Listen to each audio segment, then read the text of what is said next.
Well, I just got in from outside doing some welding, and it's Central Florida, and the temperature out there is about 90 degrees and 80% humidity.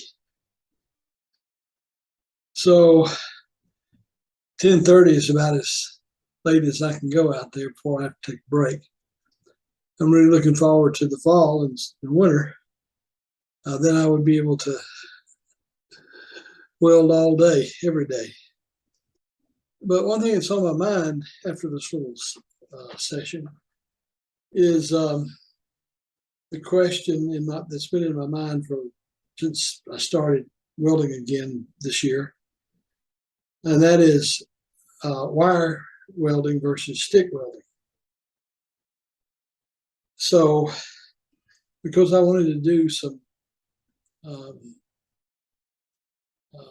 metal art, and I would be dealing with a lot of small pieces and whatnot, I liked the idea that I could tack those together easier with the Fluxcore welder than I could with the stick. And that's proved to be true. A certain number of strike attempts with a stick is going to stick to your metal surface. And of course, if it's a small piece, then it's the very devil trying to get the thing unstuck, and then you got to start over in terms of placement and whatnot. With the flux welder, it pretty much is 99.9% of the time it's going to strike an arc and tack that in just fine. But beyond that, I'm not very impressed with it. I would never do anything structural with it. Now, that's not to say that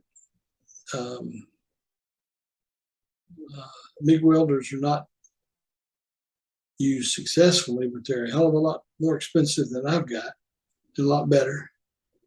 And they may be running both flux wire and a gas shield. I don't know. But at any rate, that's not the kind of welding I do. So I'm pleased with my little Fluxcore welder.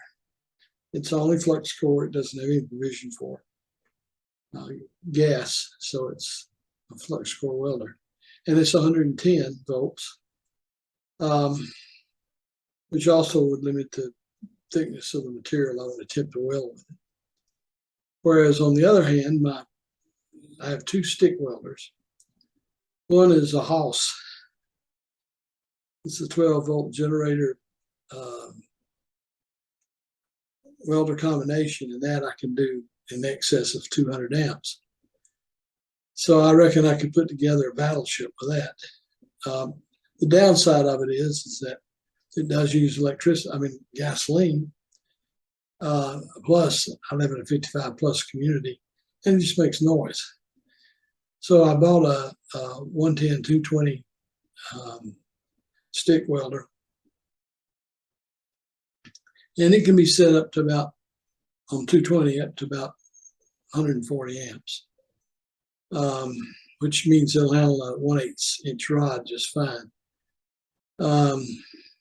So I'm finding that to do everything I'm going to be doing. I've been welding a 1/4 inch angle iron and flat bar just like crazy. In fact, on 1/4 inch, I have to be careful not to burn through.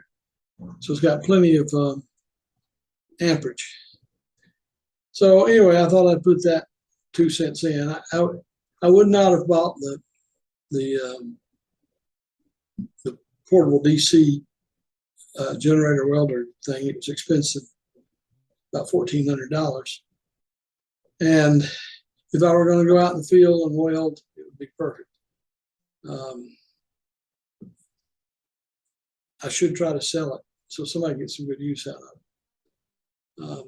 In the back of my mind, particularly when I look at the videos on YouTube of people who go out in the field and weld, at least mentally, that appeals to me. The reality of it would probably not be so great. Plus, I would have to have a truck, and I don't. Here in Florida, and it's probably nationwide, when you hit 75, your insurance rate's about double. So now I can get everything delivered, and if I have to go somewhere, I Uber. It's a hell of a lot cheaper than owning a car and paying the insurance on it. So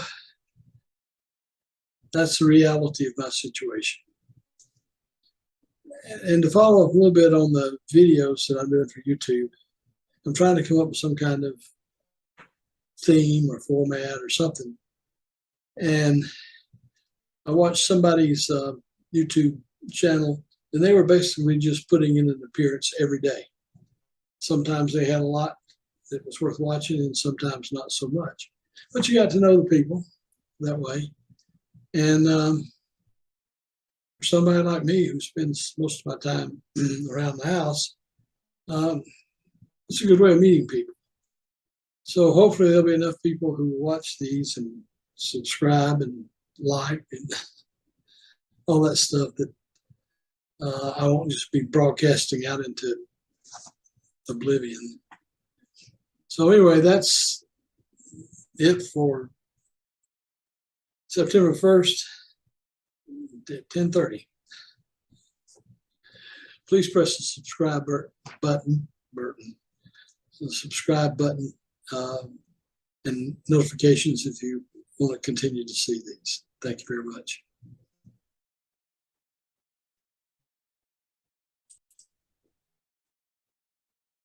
I do want to follow up a little bit on that last video session.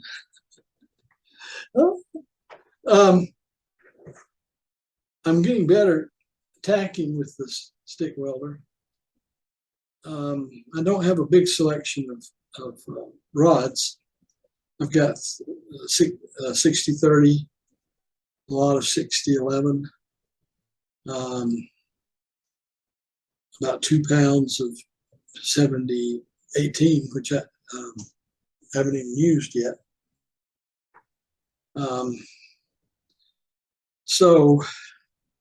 But nevertheless, even though some of those are more difficult to strike an arc than the others, if I hold the piece with a pair of pliers, I can generally get it tacked without any problems. Or better yet, clamp it down. All right.